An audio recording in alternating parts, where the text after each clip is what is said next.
My name is Aiden Anderson, and I'm a photojournalist. Vices in the fight for freedom. How did my photo come about?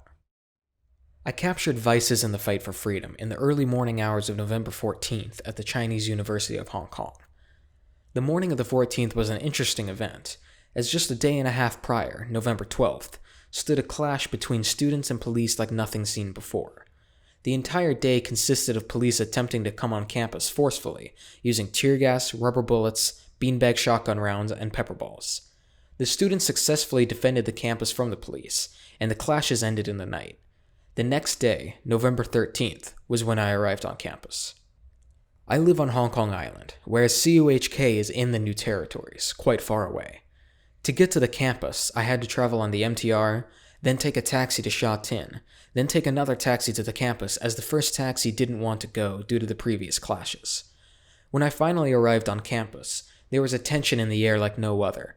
Yet even in this palpable tension, the students worked together to get resources and defensive weapons into the campus. After I arrived, I asked a student for directions to where the clashes happened the day before. Instead of just telling me, he told me to wait a moment, and after he came back, he guided me with other students all the way to where we wished to go. The site of the clashes was a bridge called the Number 2 Bridge, where even though there were no sightings of police since the night before, archers stood on both sides of the bridge, ready to defend their campus. On the campus side of the bridge stood a vantage point, where a student with a megaphone would stand watch and announce any activity to the other students. On the far end of the bridge stood a wall constructed by the students themselves, with a guarded door being the only way through. On the other side of the wall stood a car set there by the students that was rumored to be rigged to explode. As myself and other journalists attempted to reach that vehicle, students warned us of the dangers and attempted to prevent us from getting to it. Eventually they let us through, but thoroughly warned us of the dangers before we could reach it.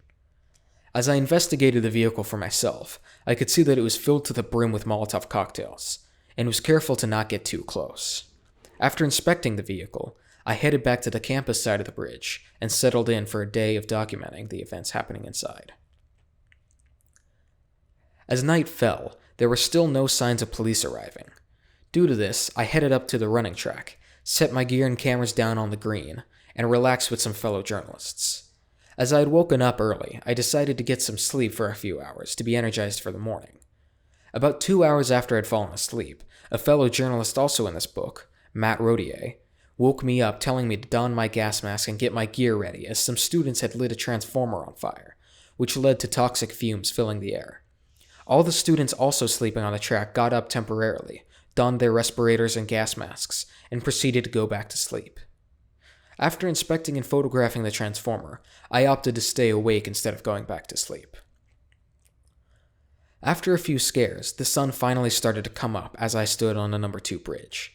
The archers on the bridge still stood guard, ready to draw their arrows at the sight of any police. As I witnessed the unity of these students, I noticed one archer taking a smoke break, bow still in hand. He opted to not pull down his mask to keep his identity hidden, but continued to smoke through it. As I saw this happening, I captured this photograph of him taking a drag of his cigarette.